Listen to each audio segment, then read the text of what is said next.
you always remember the first person who took a bet on you. If you're like the non-obvious, like the underdog, you always remember the first person who believes in you.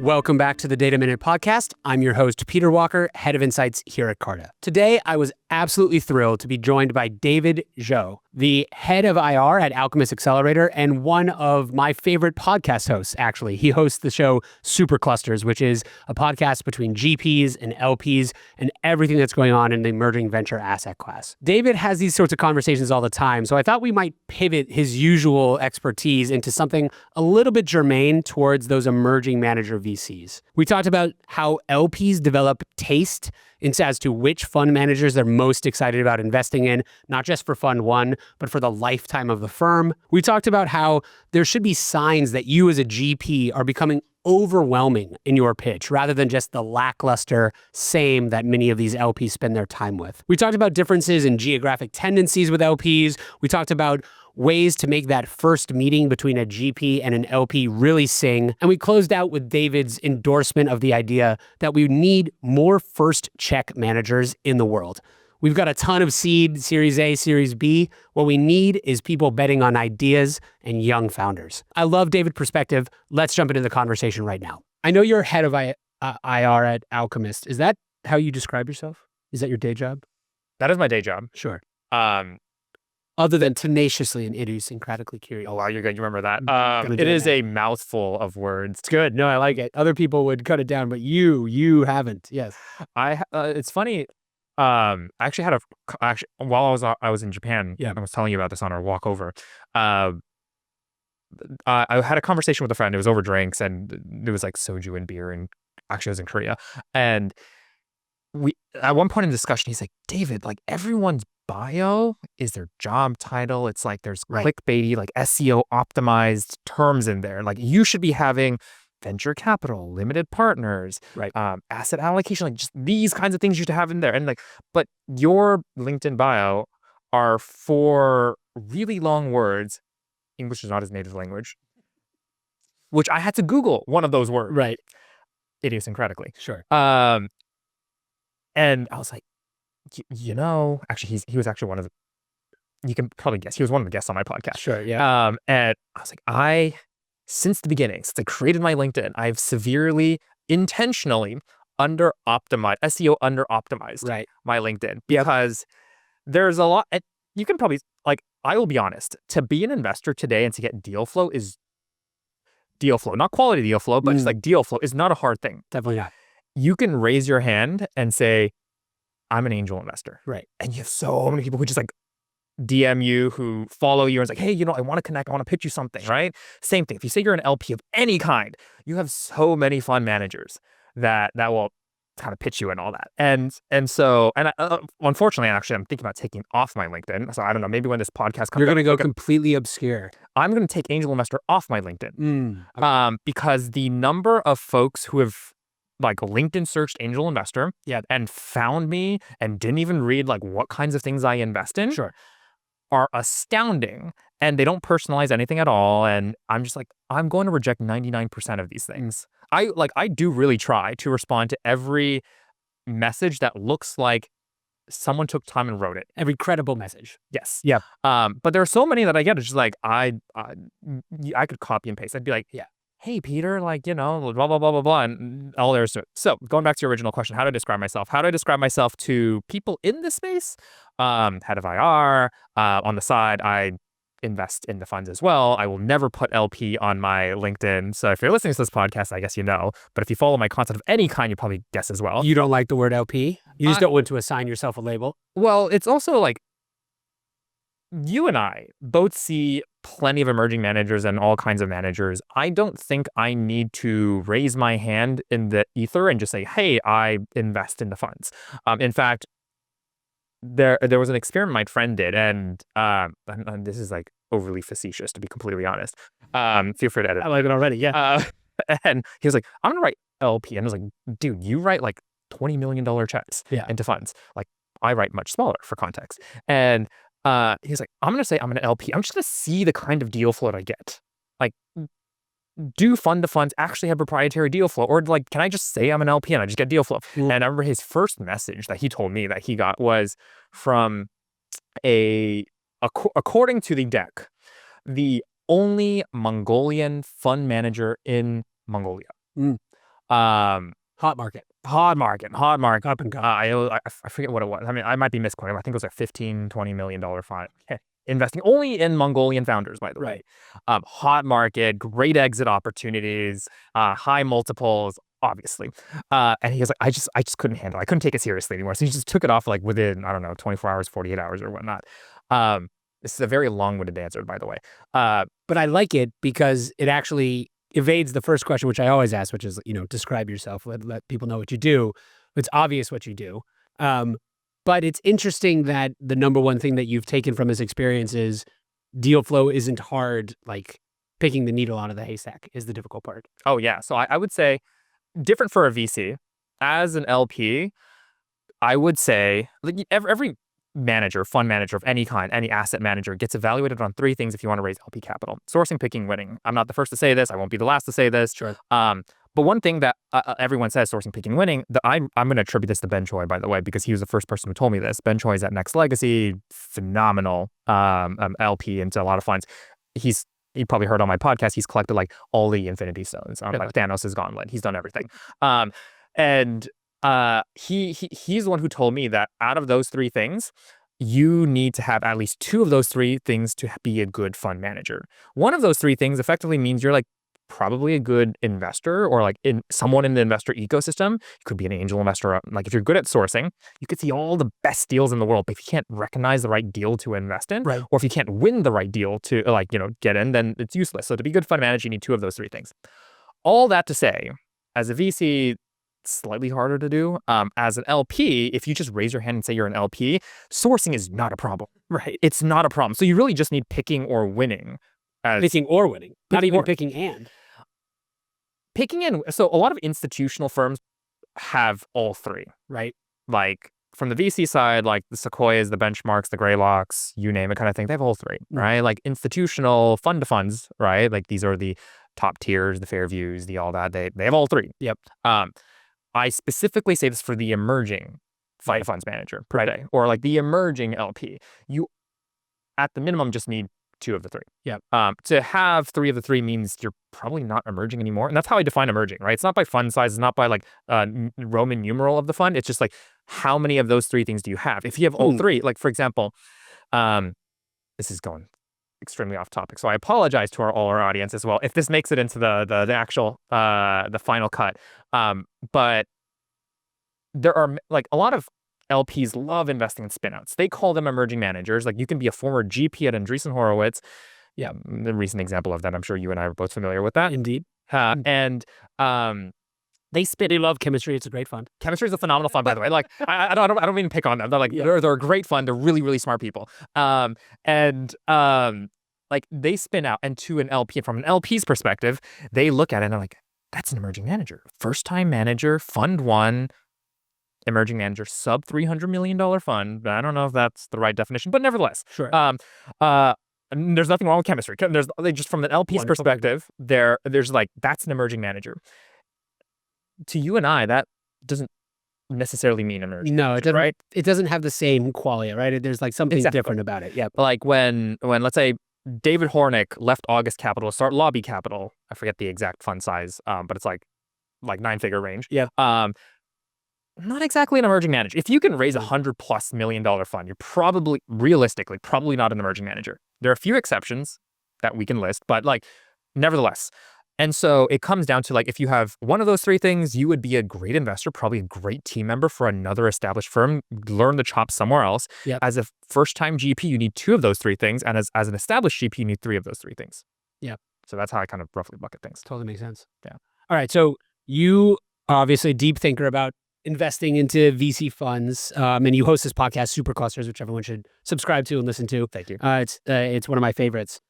I was listening back to a couple of your recent episodes, and it kind of, one of these topics came up again and again.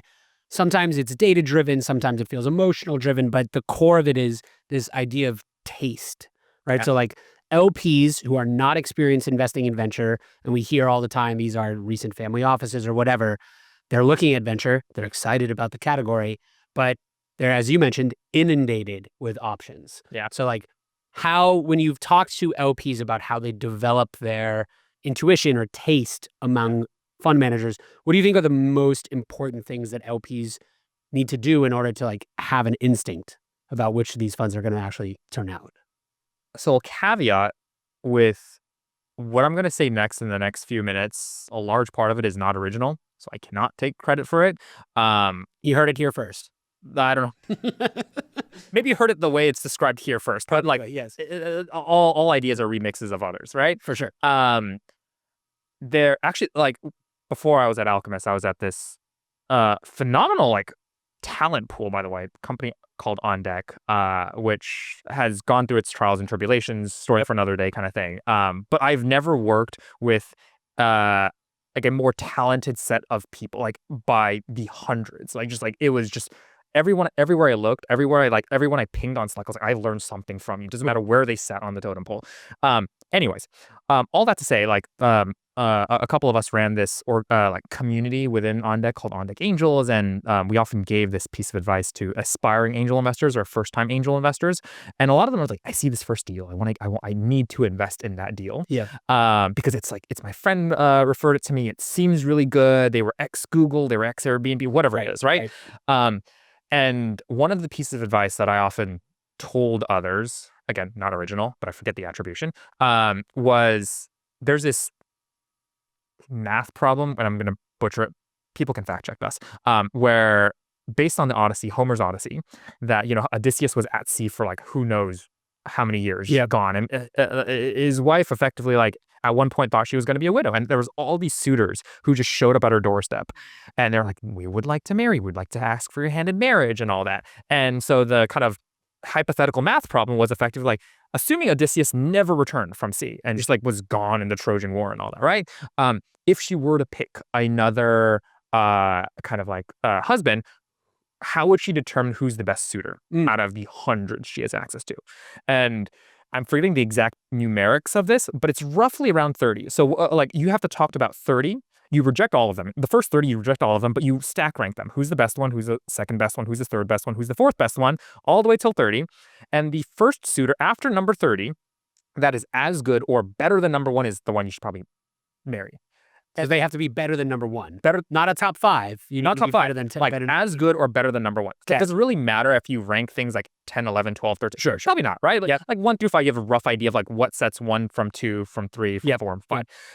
In a very similar way, when you're an angel investor, you just need to see tons of deal flow. And I mentioned this on my podcast and all that, which is you see a lot, and you do not commit to the first fund you see. It might be the most amazing fund. It might be chemistry, right? Like it might be an amazing fund, but you just cannot commit to the first one. The great thing about being an LP is that there is no strict time horizon.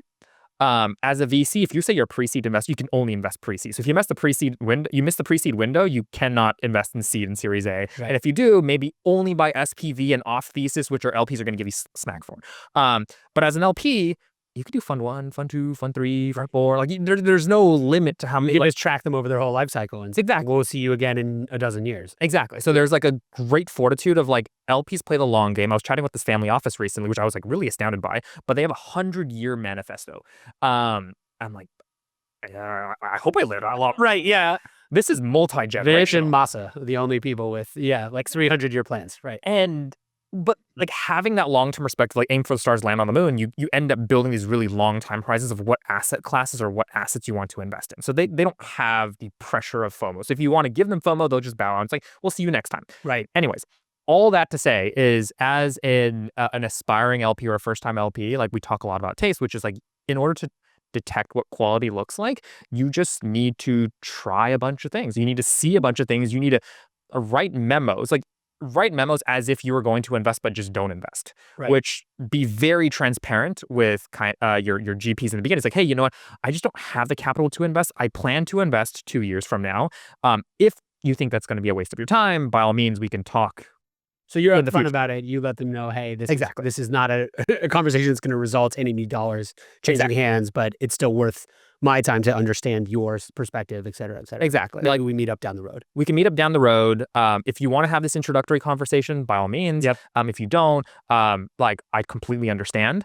And just being humble about it, because a lot of, especially folks from like not G1, G2, where the originator of wealth. G1 is like generation 1, generation 2 of a family office. But like I'm talking like G3, G4, G5, where they forgot like why the family is wealthy in the first place. And I was like, I was born. You know, the myths. I never had to work. And I was like, that's all there is to it. And I talked to my family attorney, and that's all there is to it. Sure. I just have like naturally like lots of millions, if not billions of dollars. Anyways, if they're removed from that, a lot of them, not a lot, there are a lot, but like there are a lot that are still humble. But I think it's approaching that perspective with a really humble attitude, and just saying like, I won't commit because we haven't built a strategy around this, and we won't invest until we built a strategy around this. And we want to get the lay of the land, but we'd love to have this conversation with you. But when we do invest, know that we are enduring investors, meaning we won't just invest in one fund, we invest in a firm. So that's like 3 funds at once or 5 funds at once. How often does that happen where a LP is committing to invest into multiple funds at the beginning?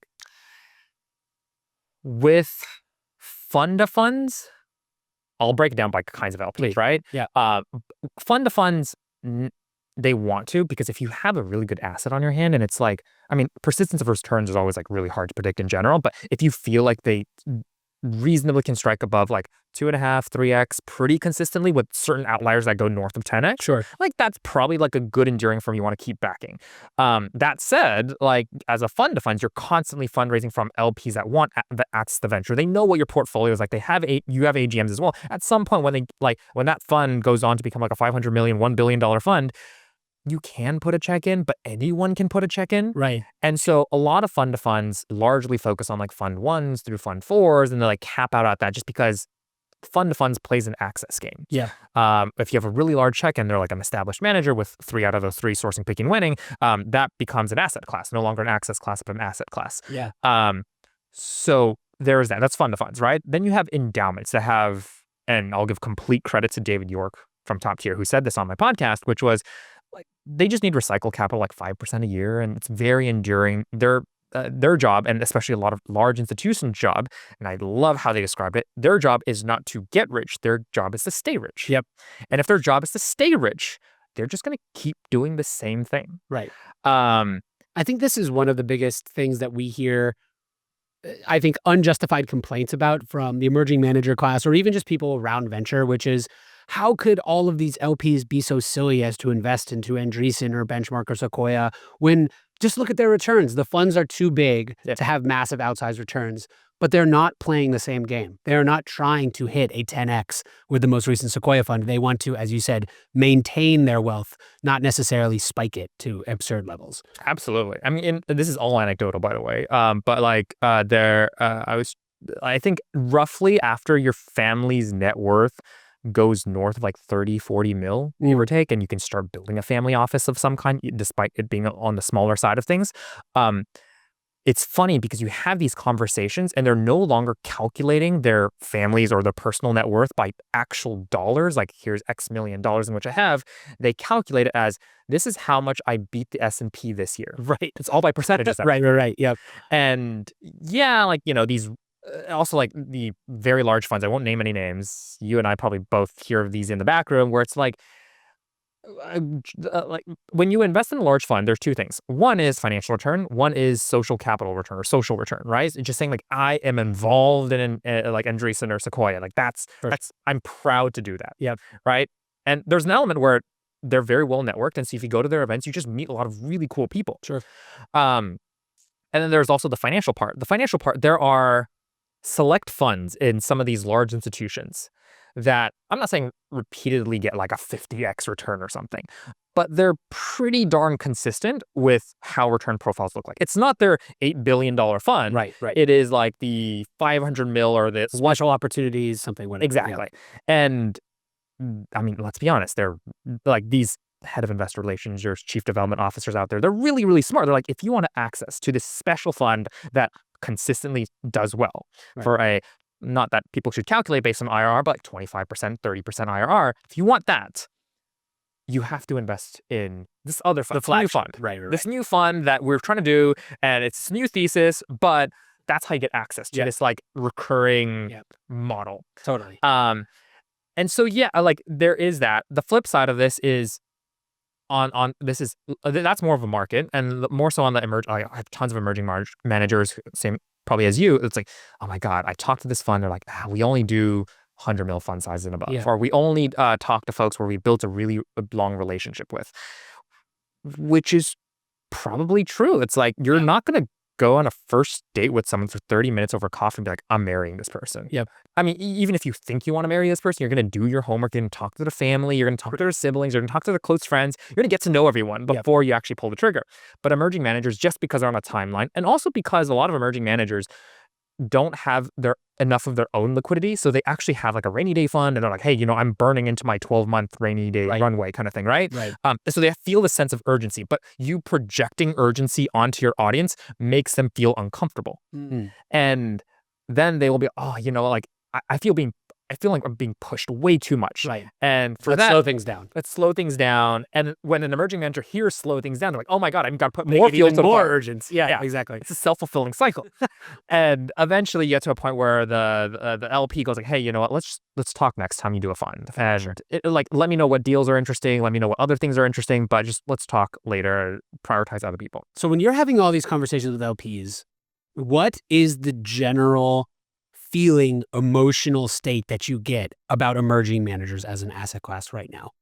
Outside of the Bay Area, not maybe outside of like New York and the Bay Area, venture capital sucks. I just like it's not. They're just outright like, we're not even thinking about it. That's not even interesting. Like, wow. I'm talking to overseas. Like, sure, there are select folks, and there's always outliers. Definitely, right. But in general, venture fits in private. Private fits in like largely alternative for a lot of them, and that is. It's funny to think about it. So it's akin to like horse betting. It's akin to buying or like investing in art. It's just so bizarre to them. They don't know how to wrap their heads around it. And there was a major institution overseas who I recently chatted with, and I went with a friend of mine who was pitching effectively his company. Okay. And they could write really large checks. There's a large like alignment of incentives, and they were going to be a customer of this company effectively, but it's like you have such a large book and you have so much free cash flow. Like, have you ever thought about like, what if you just became an investor for the company? And this executive was just like, investor, startup. What is venture capital? Like, what is venture capital?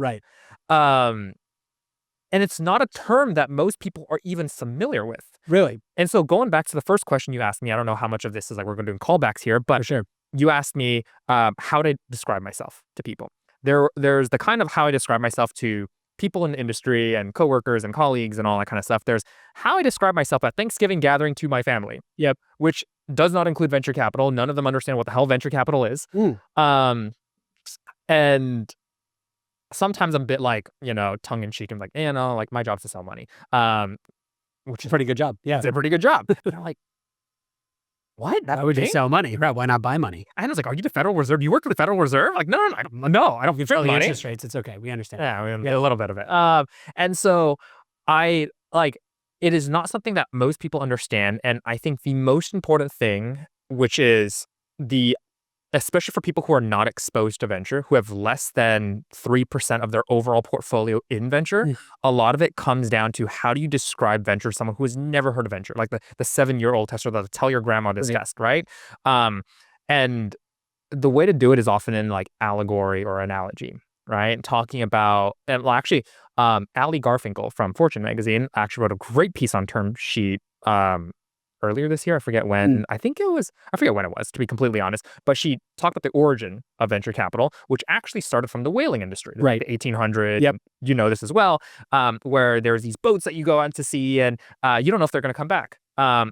And if they do come back, you don't know if they're going to have whales. But if they do have whale blubber and all these kind of things, when they come back, we make such a fortune. Right. And so initially, venture capitalists were called adventure capitalists. And then I don't know who shortened it, but eventually got shortened. Adventure capitalist is a way better name. We should go back to that. I know, right? Yeah, like, seriously. That's exciting. It wins. It's a much better SEO. 100%. I don't know about SEO, but like, you know, Well, I guess not at this point. Yeah. not at this point. But nevertheless, like speaking of those kinds of things in terms that they're familiar with and all that, help the most. At some point, speaking of the professorial kind of thing, you may lose interest of it's like you have if your story's just way too long, they're like, too many terminology I don't get, and like they hide. Do you recommend that emerging managers, if they run across, this whole sea of family offices, if they run across someone and they're pitching them and they realize in that moment, oh, this person doesn't really understand what venture capital is.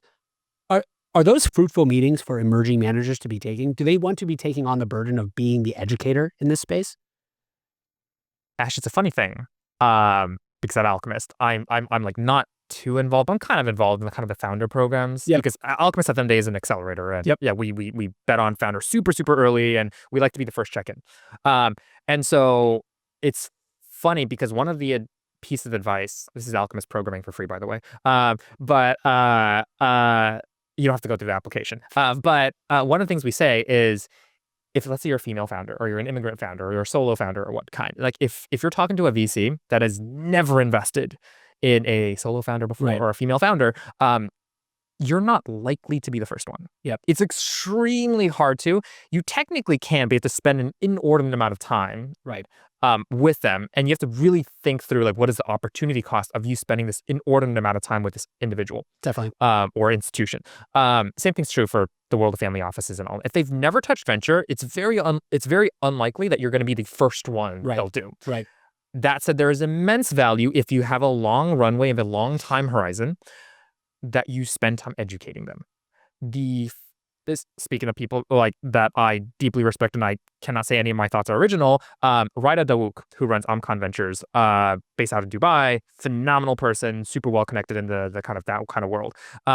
And one of the things she said on my podcast was, your first conversation with any LP, but especially so for the Middle Eastern LPs, should never be a transaction. Right. And so many emerging managers, because they have a time horizon, they have to fundraise by a certain time. They're like, we have to force FOMO. We have to force a time. We have to force a deadline. Yeah. But if you don't, or if you're an angel investor that is potentially thinking about, or you're a scout, potentially thinking about raising your fund in the future, it is very, very helpful to start the conversations early. Sure. To start educating them early, and just to ask, like, just literally on WhatsApp, just like they'll ask you a question, like, I'm like, I'm an open book. If you have any questions, ask me. Yeah. They'll ping you on WhatsApp, like, hey, like, I heard about this term called IRR.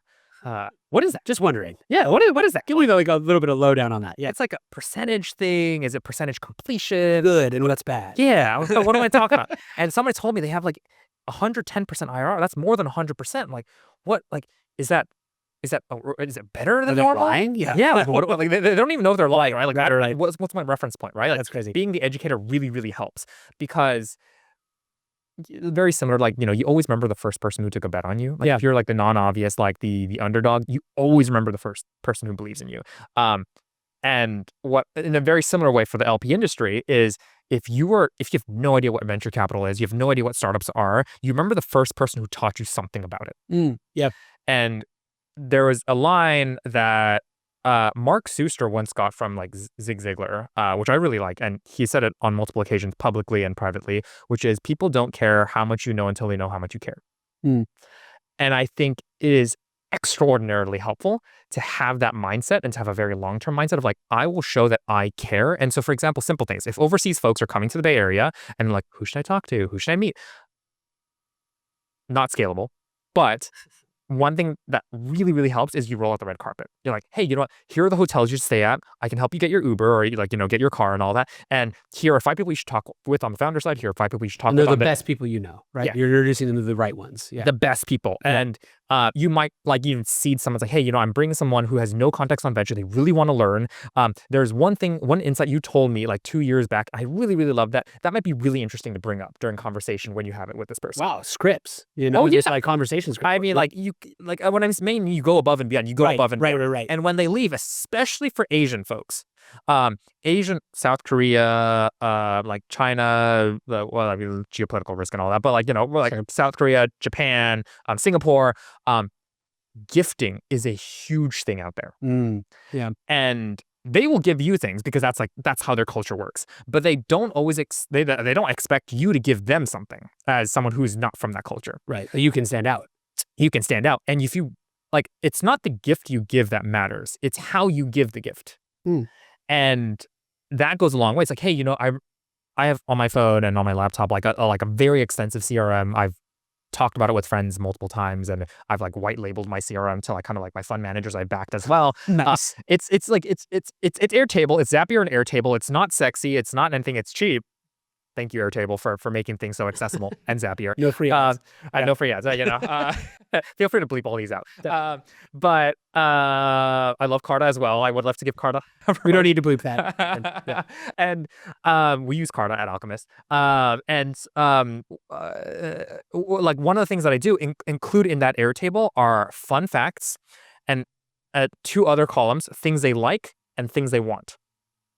And so any point in time, if I have a conversation with someone and they're like, hey, I'm thinking about buying like a birthday gift for my daughter's 2nd birthday. Log of the memory. It's like, hey, like, and you just ask them questions like, hey, like, what is your daughter like? And all that. Like, I was like, oh, she's really gotten into like Jellos recently. I was like, I've been looking at that. And so you think that, so when they're here next time, you collect all this data, and when they're actually here and you can have an opportunity to give them a gift, you give them a really thoughtful gift. You're like, hey, here's the gift. On top of that, I remembered a conversation we had 6 months back, and you mentioned this thing, and I thought this would be really helpful for like your family or whatever it is.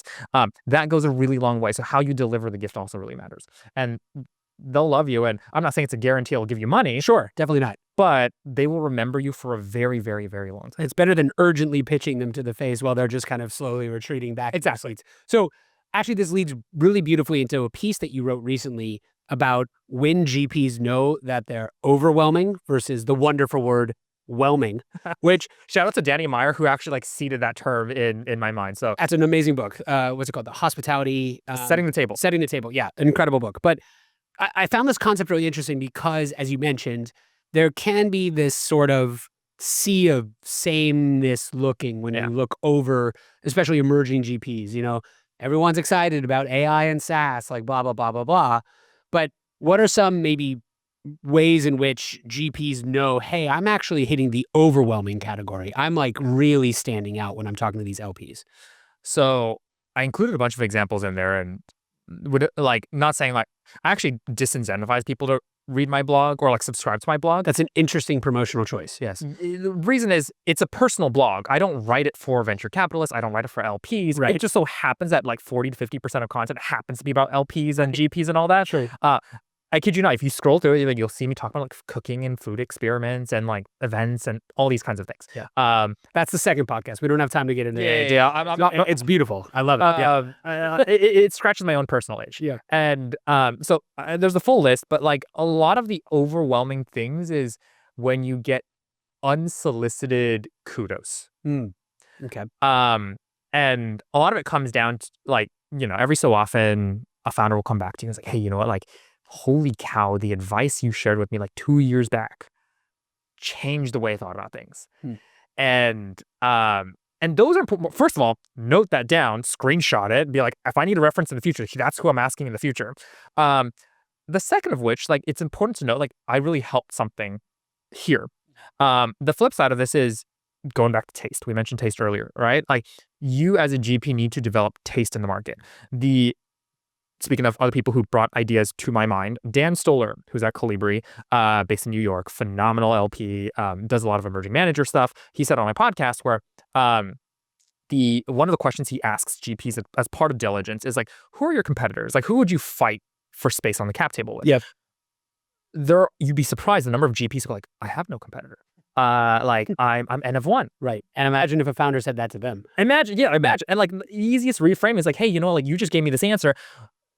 You talk to founders all the time. What if you asked the competitor analysis question to a founder? What they gave you this answer? What would you say? And then like it's interesting because you see their gears churning. Like, oh wait, yeah, I can't say that. Right. But most GPs don't do good competitor analyses, right? And when they go to these GP LP conferences and these events, they spend so much time entertaining the LPs because that's like the prom queen, prom king on the block, right? But they don't pay attention to the GPs themselves.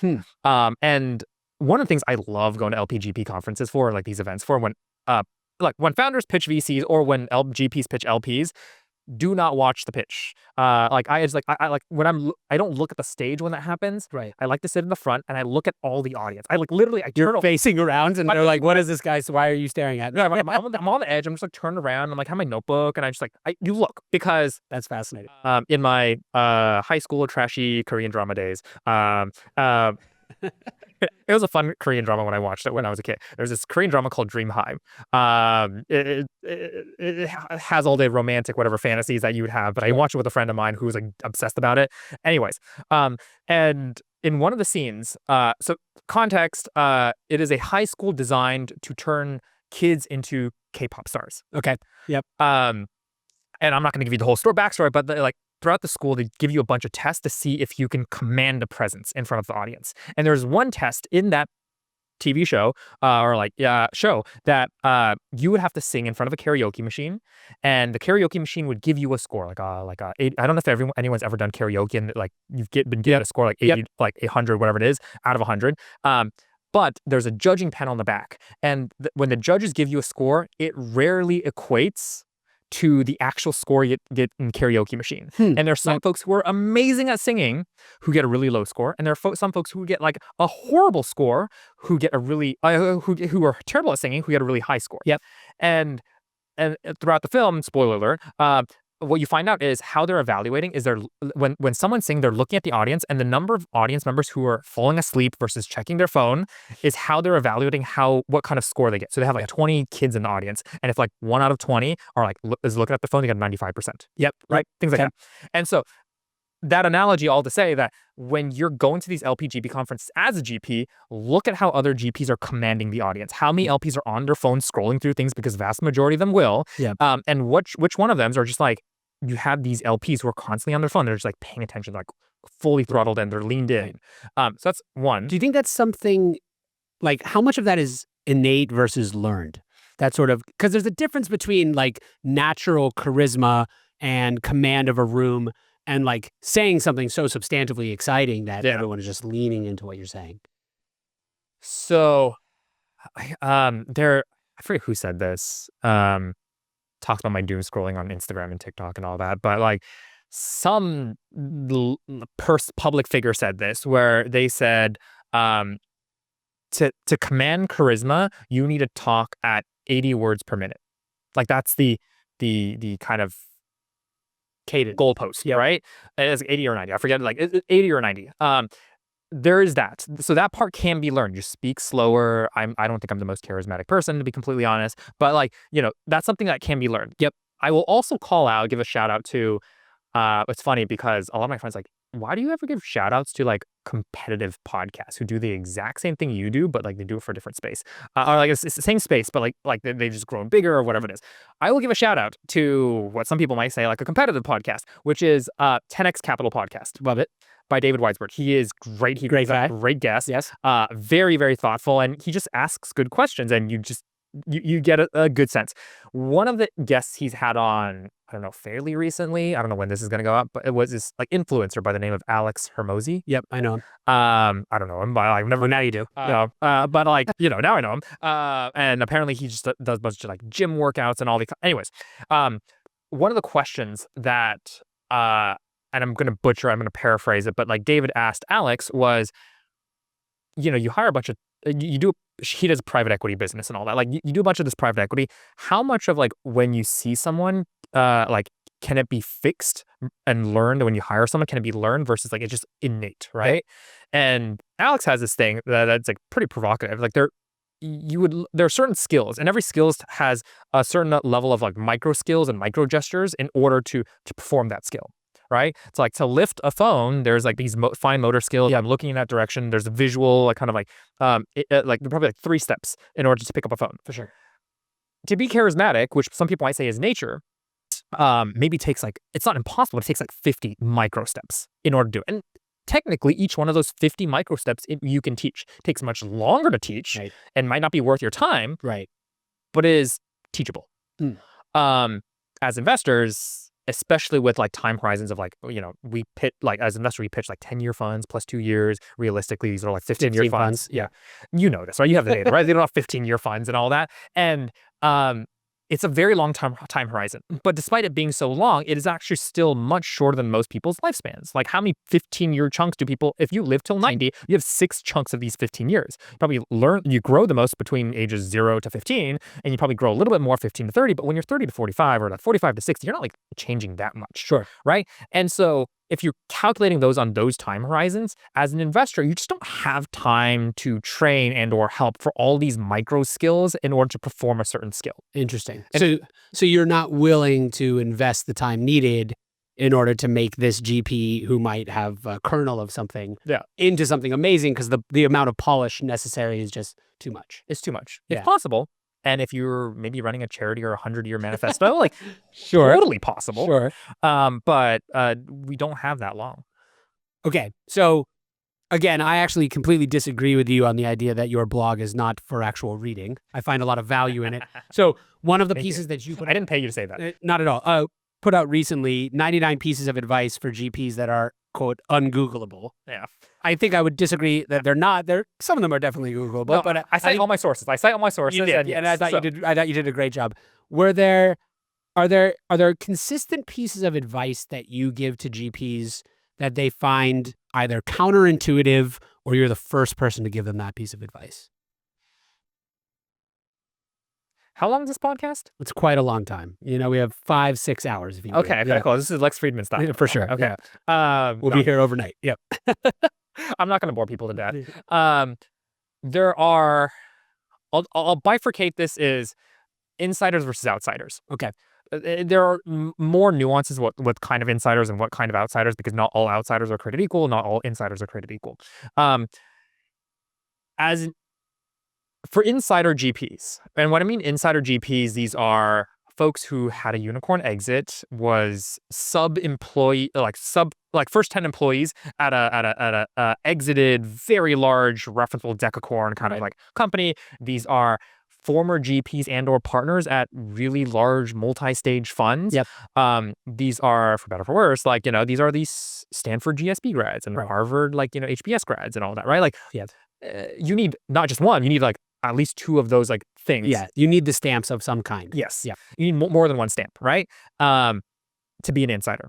And you're an insider when you're an insider because you're invited, all the If you're asking the question, then you're not. Exactly. If you're asking the question, you're not, right? It's very similar to a founder. If you're feeling the pull of the market, you know when you have product market fit because you're feeling the pull of the market. If you don't have product market fit and you're trying to figure out what product market fit looks like, you don't have product market fit. Right. And so anyways, so that's the insider. For insiders, the most common piece of advice is that I give, I'm not saying that my advice is always right, is for them to recognize there's a human on the other side of the table. Because they're so trapped, and some of them are really referenceable, right? They have great track records. They have I was talking to an emerging GP in quotes, semi spin out, did even angel invest 50 angel investments. So had a 8x TVPI, I think 3x DPI. I was as an angel, this is solid. This is very referenceable. In many ways an insider. And he was indexing so much. I was an early investor in this company and that company and that company. And I did all these things. There was all this I'm gonna credit Eric Bond at Hustle Fund for giving me this terminology. Logo shopping. Yep. And they know it. But there's so much logos that get pushed, and logos, I mean in a larger sense, metrics and otherwise, and they're so focused on the left-brained, the very rational, these are things that would check all the boxes, that they forget the person they're talking to is a human being making most likely an emotional decision. As rational as we want to be, right? VCs, LPs, everyone, we just make emotional decisions. Right. If you get someone a gift for their 2-year-old daughter 6 months after you had a conversation about it, it impacts it no matter what those logos might say. Exactly. Yeah. Exactly. And so that's the most prominent piece of advice that I was you know what? And oftentimes they'll jump straight into the pitch. Yep. And so a lot of these insiders, if they're raising a new fund, by definition, you have to have a chip on your shoulder. You wouldn't raise a new fund or you wouldn't do something new if you didn't have a chip on your shoulder of some kind you wanted to prove. Sure. Right? If you're a GP at Sequoia, technically you you can go on living the rest. I mean, it's not easy being a GP at Sequoia, don't get me wrong, right? But like you technically just go on living your life. Right. But in order to spin out and do something new, you fundamentally believe either you're not compensated well enough, you're not like given the right amount of responsibilities, or you're just not getting attribution on deals, you're just like not working well with your teammates, whatever it is. Or maybe you want to build a legacy, right? Yeah. Like you're spinning out to do something new. So you have a chip on your shoulder by definition. And in that, like they're so focused on like, because I feel inadequate despite all my major accomplishments, and they know they have major accomplishments as well, I've got to make sure the person I'm talking to, who might not know who I am, but maybe knows the institutions I've been a part of, I need to make sure they know how awesome I am. Right. And so it's so much of pitch. Right. So most common advice for insiders. Most common advice for outsiders is you need to talk to the market. It's like, there are so many GPs who are like, I am special. I am unique. I am the only GP who's doing pre-seed consumer AI. Right. Yeah. And I'm like, are you? Like you can even do a pitch book search and you can find like these, you can do this is happening a lot. This is running into like GPs who pitch, I'm the best, I'm the most. It's like, I'm the only GP who can do this industry plus help them hire executives. It's usually like not one variable in isolation. It's like a combination of two variables or a combination of three variables, and they think they're the only people who can do it. Right. Why these are intelligent people? Yeah. Why do you think that they have that level of blinders on? Just like great founders have these, I forget who coined it, reality distortion fields. Yep. Really smart people have egos, reality distortion fields. They'll look at the people around them, and it could just be the average. You're the average of the 5 people you hang out with most, and that could be your spouse, that could be your children, that could be just like other investors that always want your attention. The people that you always see in your inbox in one way or another happens to be people who want your attention, and they will always tell you you're the sexy kid on the block. Right. And so you feel really good about it. Right. Yeah.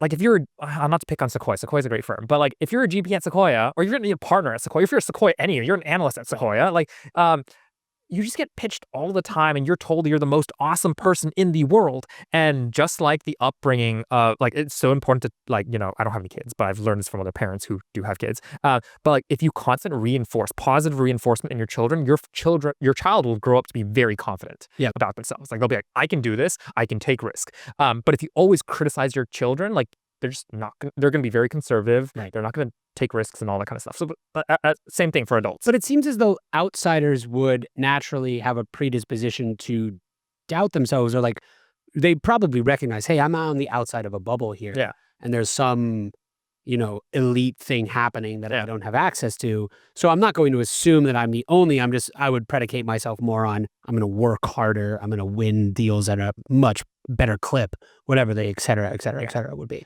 So a lot of it is, a lot of these outsiders say, I will do this thing that someone else can do but better, or I will do this thing but I will work harder. Yeah. Which is probably true, like in many ways. Like if you have a chip on your shoulder and you're like, you're an outsider and you're like, I need to work my way, and you're probably going to work harder. You're probably going to do it better than someone who's just like, who's leaning back instead of leaning in, right? Yep. But to an LP, they have no idea what better looks like. Right? If you go like, I'm going to be Sequoia but better, and you're like, but Sequoia as an LP, like like who sees a couple hundred funds, maybe maybe Sequoia's already in your portfolio. You're like, Sequoia's actually pretty good already. Like, this is actually pretty good. Yeah. What does better look like? And that's hard. Wait, side conversation. How many GPs do LPs see a year?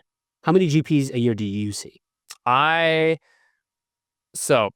As in 2022, I probably saw like a grand total. Like I didn't do good job tracking this like prior, because I didn't really get into the LP world prior. Yeah. I'm very, very new. So like take everything I say with a grain of salt. Everything I say. I've learned from, you're tenaciously and idiosyncratically curious, as your LinkedIn says. So. I need you at my wedding. You need to. There we go. We'll bring it back. Yeah. Thank you. And so in 2022, I probably saw like a grand total of maybe like 50 Okay. GPs total. Yeah. And that was because of our On Deck Angels community. A lot of them were like starting their own funds. Yeah. Right. And so I saw just as a function of angels professionalizing as investors. Yeah. And then when I started seeing that, I made my first LP check. I ended up writing a blog post borrowing the words and wisdom of people much smarter than I am, like including Chris Duvos, Beezer, a bunch of others, right? Yeah. What that post, for whatever reason, of like how to be an emerging LP, it's called the Non-Obvious Emerging LP Playbook. Long post, by the way. Love it. It's a good long one. Yeah. 12,500 words last I checked. Long one. But went viral. It was like, it got shared in a bunch of places I've never expected. And all of a sudden, like, there was a spike, a hype period where I just like, I think in the week after, I got like 200, maybe 300 kind of like, wow, in the inbox. Yeah. I looked through all of them. I like tried to respond to as many as I could. But then like obviously with any hype period, it tapers down, but like the new plateau is a little higher than what it used to be. For sure. And then I saw on average maybe like 5 to 10. How many do you think Kelly at Sedona sees? Oh, a year? Thousands per year. Like thousands of new funds per year. Oh, I mean, there are like, what, you have the data, right? It's like, I mean, like there's a lot more in general. Upper bound 6,000 or 7,000 funds in the U.S., something like that. Yeah. Venture capital funds. I mean, yeah. Well, I don't know how referenceable this data is, to be completely honest, but there's a family office out there. Won't name names. I won't put them under the limelight or anything. They don't want the limelight, but they've been investing in venture for the past 40 years. 40 years. Yeah. According to them, in the U.S., there are 60,000 venture funds. Venture funds. That's been started at some point. Some have been died off or whatever. Right. Yeah. But like there have been 60,000, and I forget what the active number is, but the active number is way higher than 6,000. Wow. And that's like their data set, which is like siloed off in their own little corner, and like maybe they're right though. Maybe. And so there are so many out there. I'm willing to bet that Sedona sees thousands new, because like someone's like, just in the past like month, I've talked about like 40, 50 student funds. Right. Yeah. Like just like these are in college still. Yeah. Actually, one in high school, but like in college, there's high school venture funds. Apparently, they're raising a $10 million fund, and I'm like, track record, never invested. Well, can't have a track. Middle school is a tough place to build a track. Yeah, you just can't, right? Yeah. But they're doing that because it's amazing. And there are a lot of these like interns at large organizations who do a summer associate program at these large organizations. They're like, I know how venture works. Yeah. And I'm going to raise anywhere between a $2 million fund to a $25 million fund. I think the upper bound I've seen is $25 million. Wow. And these are like 40, 50. And I'm sure there's a lot more outside of just that. Yeah. And so I've probably seen, I have to look at this, but like on my Airtable, I know for a fact I have about like high hundreds, 800, 900, give or take, coming up on 900. But things I don't track, if I turn people down like almost immediately after getting it, I don't track, which is probably not a good thing, and I'm not doing a good job. But there's only so many hours in the day. At least like maybe 1,000 or 2,000. Yeah. But yeah, that's wild. David, I have 3 questions for you to wrap up. I apologize for ranting. No, you're great. This is perfect. All right. First question. Do you personally think we need more VC funds? I do. Why? Do we need more enterprise AI VC funds? But maybe not. Do we need more AI funds in general? Like, I mean, AI is literally as ubiquitous as software is. Every company's using AI. Every like SaaS company that's in the public markets is using AI, like leveraging AI of some degree, either building their own or buying, right? But I do believe there should be more venture capital funds. And I mean venture capital in the truest sense of the whaling industry and venture capitalists. Yep. I do not mean a seed to Series B venture capital fund. Okay. Seed has become like, now we see like 5 mil seeds, 10 mil seeds and all that. And it's like, you have to hit like 1 mil ARR, 2 mil ARR before you can actually raise a seed. Yeah. Today's seed is like yesterday's Series A or Series B or whatever. So you're talking about pre-seed funds. I'm talking about pre-seed. Even pre-seed has become too traction reliant and like referenceability reliant. I mean like pre-seed. Yeah. Like as first check investors, like truly first check investors, true definition of venture capital.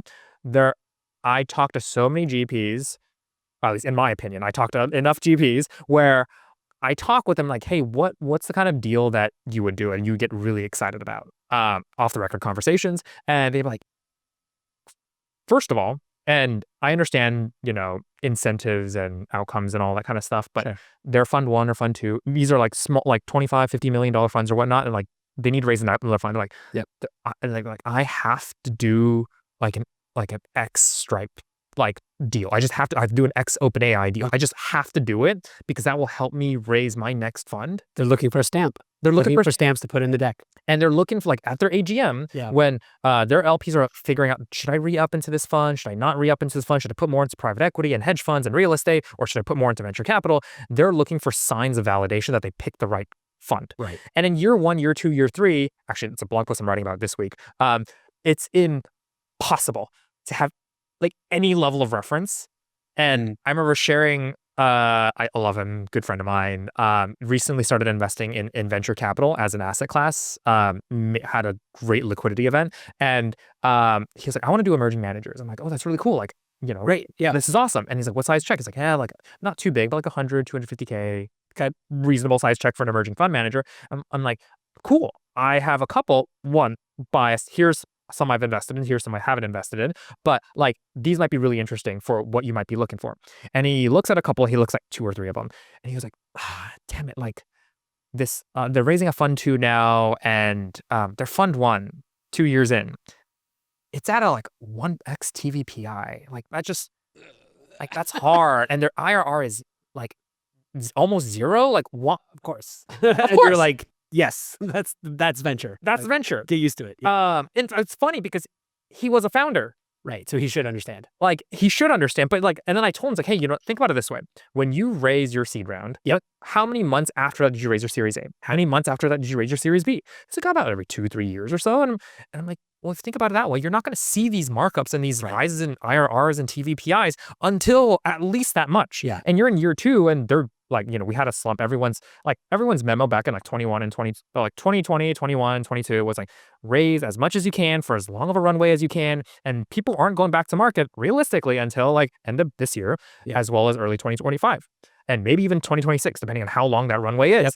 Yep. And so you're just not going to have the markups you want. Plus, on top of that, when they do raise, if it's a safe round and it's like not a priced round, it's technically not a mark. No, it definitely is not a mark. Exactly. For the GPs that are listening in, don't mark that up. Do not talk about LPs that I do, but yes, do not mark that up. Yeah, because I see so many GPs are like, oh yeah, we got we invested on an 8 mil valuation cap, and now it's a 20 mil valuation cap. Look at this, and it's nothing. It's nothing. It doesn't count. It doesn't count. Wait, so your contention is that we need more VCs if specifically we're talking about people who write very first checks, earliest possible bets. Yes. Because the rest of the market is flush.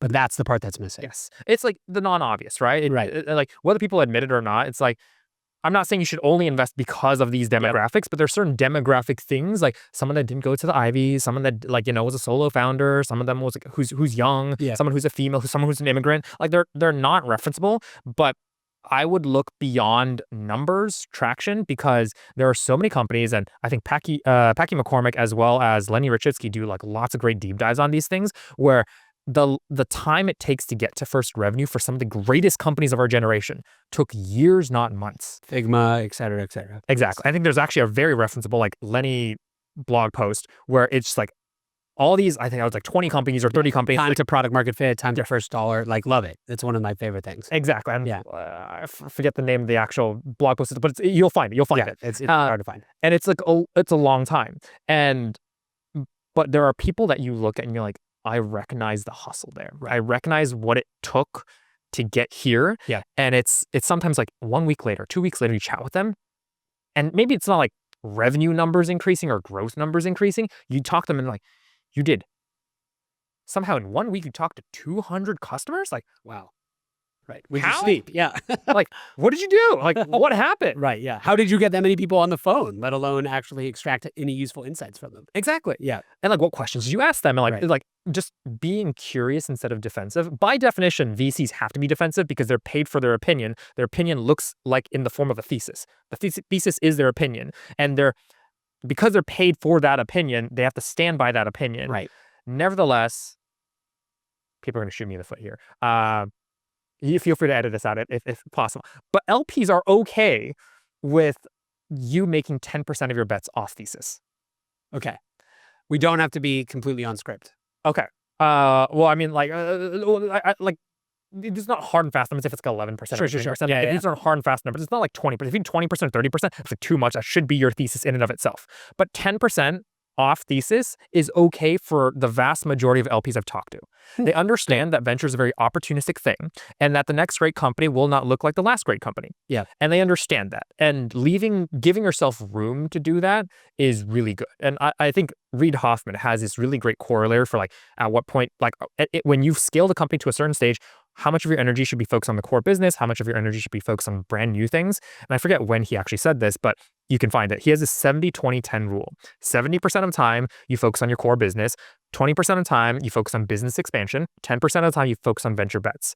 In a very similar way, like as a fund manager is thinking about their thesis and what fund 2 and fund 3 and what succession planning looks like, roughly 10% of your time should be looking for things that just look completely crazy, but for some random reason, you can't go to sleep at night because they're like, there's this one comment they made I just can't stop thinking about. Right. I've just got to double click on it. Yeah. And it may lead to a dead end. Right.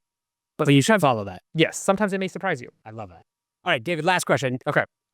What is one piece of tactical advice that you would give GPs who are going to fundraise for their next fund in 2025 about how to pitch LPs in the meeting? So they've gotten the meeting. They are, they're rolling up to this LP's office. Maybe even the second meeting, right? They've done the hey intro chat. How are you? What's one piece of tactical advice that they can make to help them stand out? I'm going to assume they haven't had the pre-coffee chat, like the early coffee chat. Like this is like the first meeting. Yep. If your meeting is 30 minutes, 20 minutes of which should be you asking questions specifically on like what they're excited about, where do they build scar tissue on? Like those are the questions, like just have a human conversation. Like, when you woke up this morning, like what are you planning for next year? Like what is exciting to you next year? Where do you think the world's going to go, right? Triangulate like what, like when they get butterflies in their eyes, like you're just like, there's something there, right? And then, and also, like, all these are off the record conversations anyways. Like, what have you been burned by and like recently? And like, what have you sworn to yourself? And it doesn't have to be this exact kind of question, but what have you sworn to yourself that you're never, ever going to do again? Right. Yeah. And you may change your mind in the future. All humans, like, and when facts change, opinions change. It's totally fine. Right. But like, what have you sworn that you're just like, you're not going to do? One thing that I like asking, and it's a very like weird thing. Some friends tell me it's weird for me asking this is, first of all, I also kind of sit as an LP, like an individual LP, and so I can have the kind of these like more camaraderie kind of discussions with like LPs, and I just ask, hey, like talk to me about your like last pitch. Like, what did you notice in that pitch? What did you, for whatever reason, realize like, oh man, I really don't like that. It could be some like slide design. It could be whatever it is. Like, what did you just not like? It could be the fact that they didn't sit properly, that they wore a t-shirt to the meeting or whatever it is. Right? Like, what did you not like? And then out of like, now that you've listed all of that, can we pull up the deck and can we just thumb through the deck and see everything that you did not notice for whatever reason you did not notice? And you'll have these realizations. And I also say, I don't know if I wrote a blog post on this. Maybe I wrote a blog post on this. Is like how to ask for good feedback, which like most people like, Peter, can you give me feedback? I'm gonna give you a deck. Give me feedback on this. I take as much time as you want. Give me feedback. I actually think that most people, 99% of people suck at asking for feedback. And so instead, you should be like, hey, if you have 2 minutes, I'm time boxing to put a timer on 2 minutes. You have 2 minutes to look at the deck. Hell, 30 seconds to look at the deck. Flip through the deck as fast as you can. And in that 30 seconds or in that 2 minutes, tell me what things, for whatever reason, stood out to you. It like just grabbed your attention. What things that you look at, you're like, holy cow, I don't understand what's going on. Too much text on the screen. Like, just tell me what you did not like.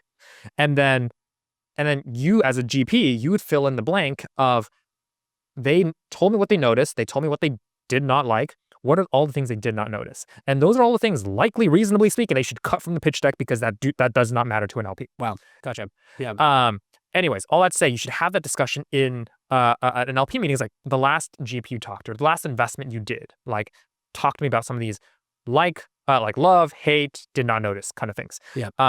And then that's like the first 20 minutes, maybe even first 25 minutes. And the last 10 minutes or last 5 minutes, depending on what they say, then you frame a very, very short pitch of like, based on what you said, you either fire yourself from being a potential investment opportunity, which is really important to do. And they would respect you for doing that. Yes. Yeah. The no from you asking them for money, but the no from you matters so much. Yeah. And not saying this is like, there's some psychology here, but like some people might like you more and want you to do more. It's not an action. You shouldn't do the no in hopes of getting the return. Yes, right? Yes. Like be honest about the no. Exactly. Yeah. So there's that. And then like other times, like when you actually feel like there might be some strategic and be intellectually honest, you should just be like, hey, you know, like based on what you said, here's what the fund is, tailoring it to what they just told you, and end that meeting. Always end the meeting. Like even if they go like I have the rest of the day, I'm free the rest of the day, I don't freaking care. Like just end the freaking meeting, right? 30 minutes in, you're like, you know what? I gotta run.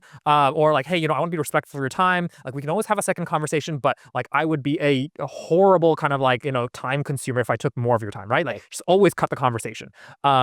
My friend's thing is he does it for like 20 minutes, which I think is actually like really tight, but you get a lot of things in for 20 minutes. But nevertheless, cut it. Yeah. And then the next conversation is like, hey, you know, we had the conversation. Tailor your deck to the conversation. Right. Do not send the placeholder deck and docsend that everyone gets to see. Tailor the words, like bold things, highlight things, underline things based on the conversation you had with someone. And then when you send it to the LPs, like based on our conversation, if you don't have time, don't read the whole deck. But I think pages 6, 9, 12 will be specifically interesting to you. And if you want to have a conversation on those pages, we can have another one. David, that was a masterclass, man. I think that was an awesome answer to that. Super appreciate you stopping by. Really enjoyed this conversation. Thanks for having me. I've been a fan for a very long time. I've consumed since I believe Dave Anderson was your first podcast. He was, yes. And I've listened to it from then. Oh, thanks, man. I appreciate that. So thank you for having me on. Okay, well, we'll talk soon. We'll talk soon. Cheers.